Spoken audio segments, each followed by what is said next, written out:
So I just bought the cheapest scrambler motorcycles on Amazon.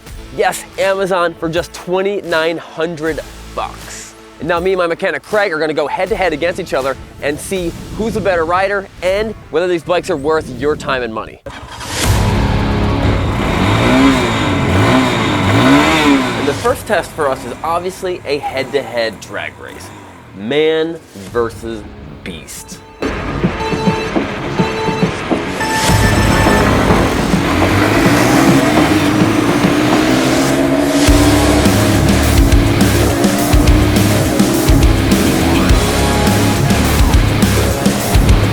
Confession, these were not Amazon bought scramblers. These were Amazon bought cafe bikes that we turned into scramblers. And how did we do that, Craig? All we did was swap out the tires, put on handguards, take off the turn signals, remove the fenders. Voila, for about 200 bucks, you got yourself a scrambler. And even though we basically spent no money on these scramblers, here's a 7-second montage showing you how awesome they look.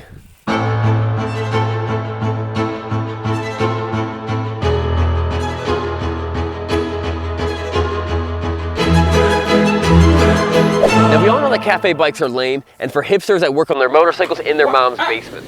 Ah, come on! But scramblers are awesome. You get all the benefits of a cafe bike with none of the downside. What's the downside? Not being able to get a girlfriend. But the problem with the modern day scrambler is that they are so expensive. The Ducati is almost $10,000, the Triumph is almost $14,000, and the BMW R9T is almost $15,000. This guy, less than $3,000.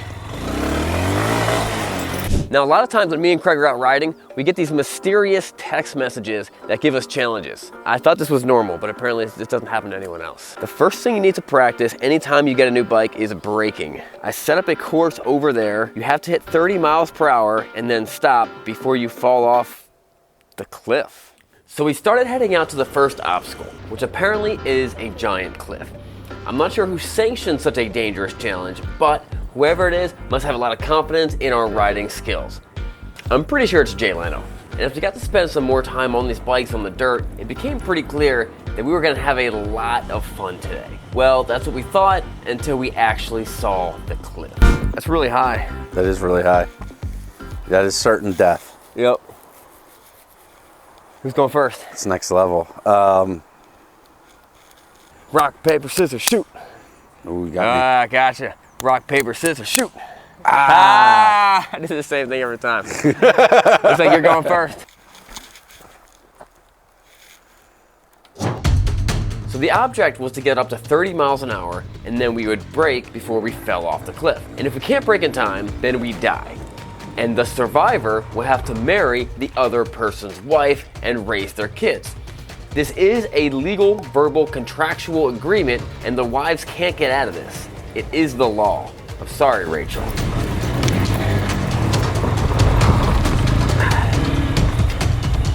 And just in case you were wondering what this post was for, we found this sign laying on the floor. Whew. I think that was a pass or fail type of test. Yeah. So, good job. We both passed. We lived to ride another day. Looks like I got another text message. It's uncanny timing.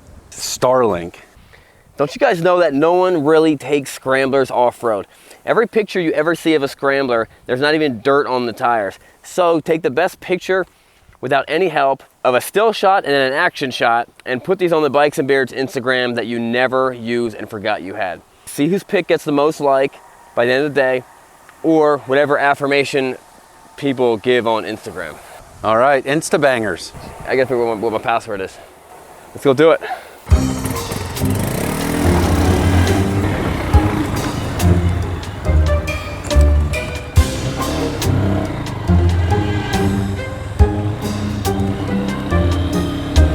All right, here's my strategy. There's nothing more Instagram than faking the entire photo of something you didn't actually do. So, what I'm gonna do, I'm gonna try to fake this this Fortnite thumbnail. I think it's not fake. I'm gonna put that bike inside that little pond right there. Try to make that Fortnite thumbnail. That's gonna get me a lot of likes. Let's throw it in there.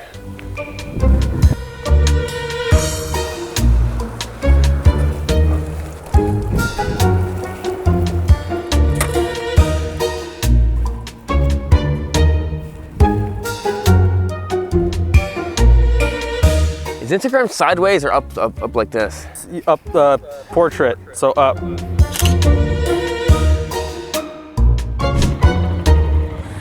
So what I'm gonna do for my Insta picture is just play with perspective. I'm gonna get the bike high, I'm getting low. We're gonna make it look awesome.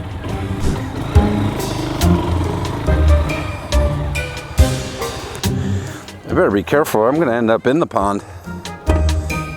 The struggle. Does anyone know how to use Instagram? Just taking Insta bangers is a lot of work. I think we got the bike set, now it's time to get creative.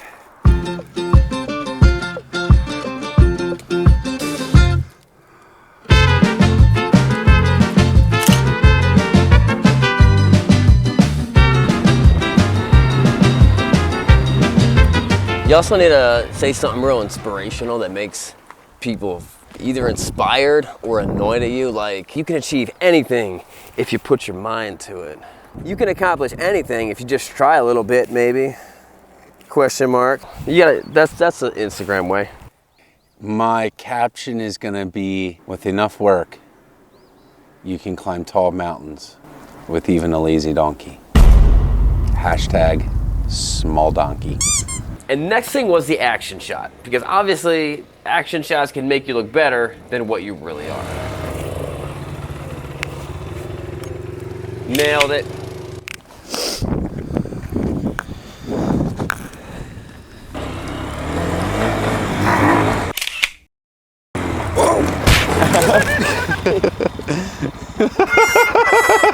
I moved my bike from here to right there.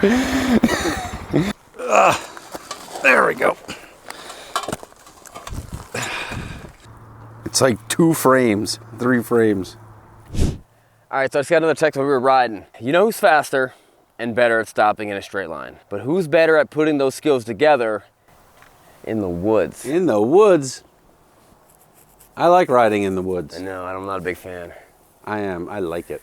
We can't use any actual trail for anything more than like a couple seconds. Okay, this whole thing's only gonna take me a couple seconds. Oh, I get it. In the woods, on a dirt bike. All right, let's do it. On your mark.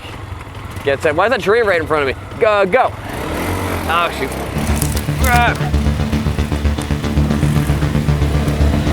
And to our surprise, the bikes did really well in the woods. In fact, they did so well that 80s techno music started playing. I gotta find Dan. I gotta find a trail, and not a trail. There he is. Oh, there he is. Oh, you go that front. didn't work. Shoot.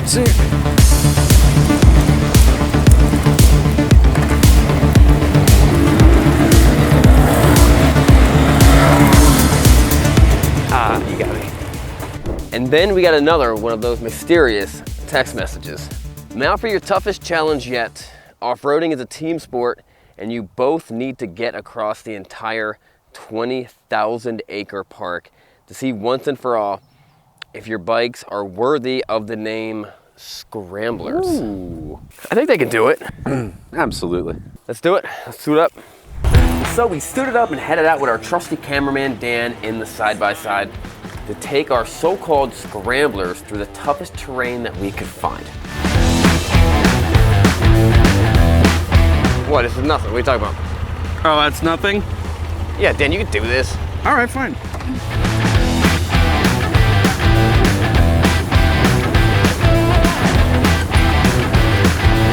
Yo, look at that. And our first obstacle that we came up with was some pretty big rocks. And with our limited ground clearance and lack of skid plate, this might get interesting. Oh, bouncing over rocks. Oh, geez. Okay, that's not a trail anymore.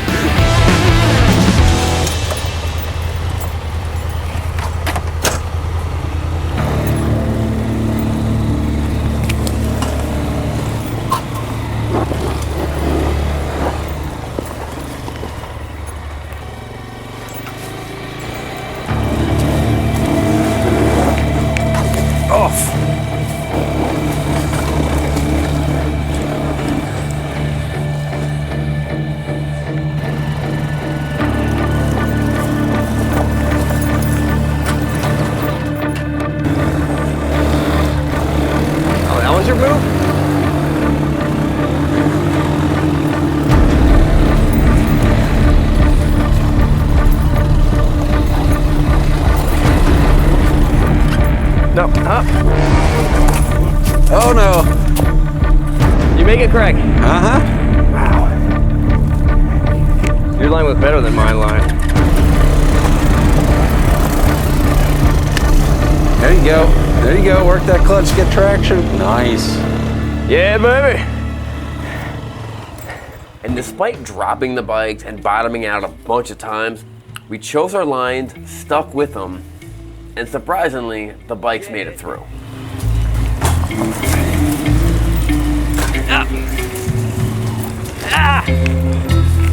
See, I got my foot caught in there. Ooh, was that your foot? I heard it. It was, yeah. I thought it was a tire.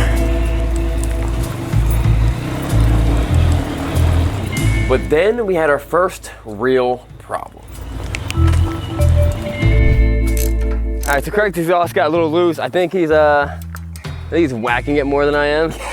Look at mine and look at yours. We knew that the exhaust is so low, it's so incredibly exposed. If you would move that exhaust up like a scrambler should be, they normally have high exhaust that come up here. That would save us, I don't know, like 4 inches, and then put a skid plate down there. These things would be indestructible. Yeah, what happens when you're doing log crossings with an exhaust this low is every once in a while, it'll just stop you dead. And when that happens, you go up over the handlebars. Craig knows firsthand. Yeah, ask me how I know that.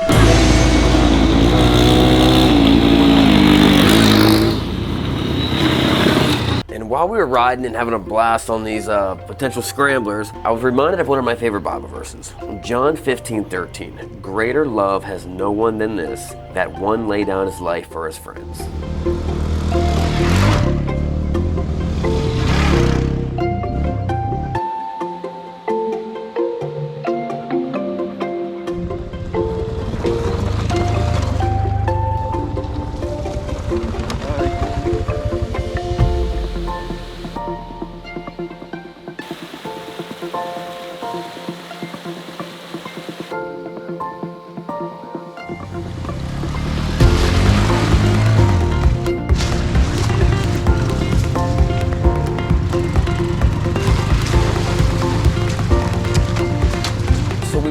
Pretty impressed with what these bikes were able to go through. But the big question on our minds was how much longer could they hold up to this abuse? And then this happened. The cast aluminum foot peg mount broke right off, which means that Craig will have to use the rear foot peg from now on. And then I discovered how much mud is too much mud.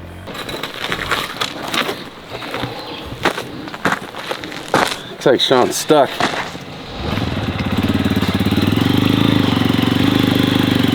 Craig, you gotta use the rope, pull me out with your bike.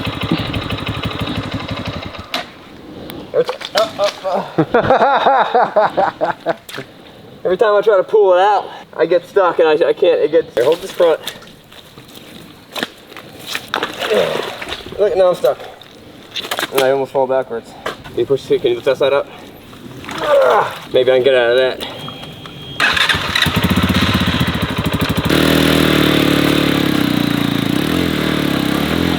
No.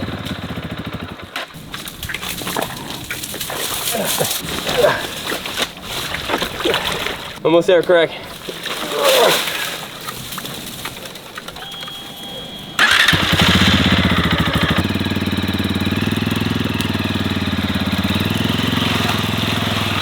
In your face, Craig, I don't even need your help anymore.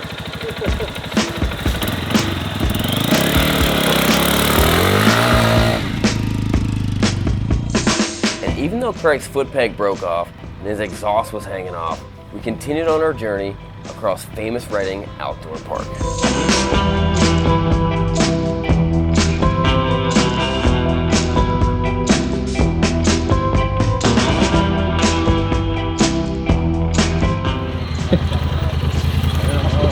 Dan is stuck. What's going on? What did I do? You should have been wider.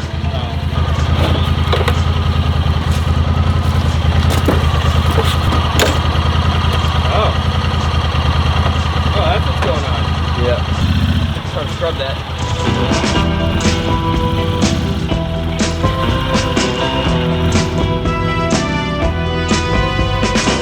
I don't think that trail was meant for a side-by-side. It started out, it looked kind of promising. Maybe one of those little trail side-by-sides.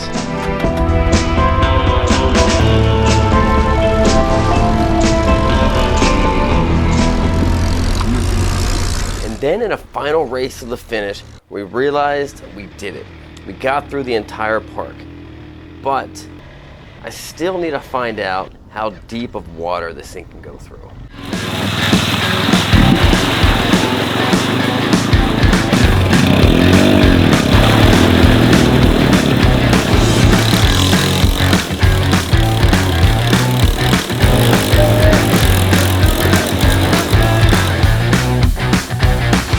Well, Craig, what's the verdict of these scramblers?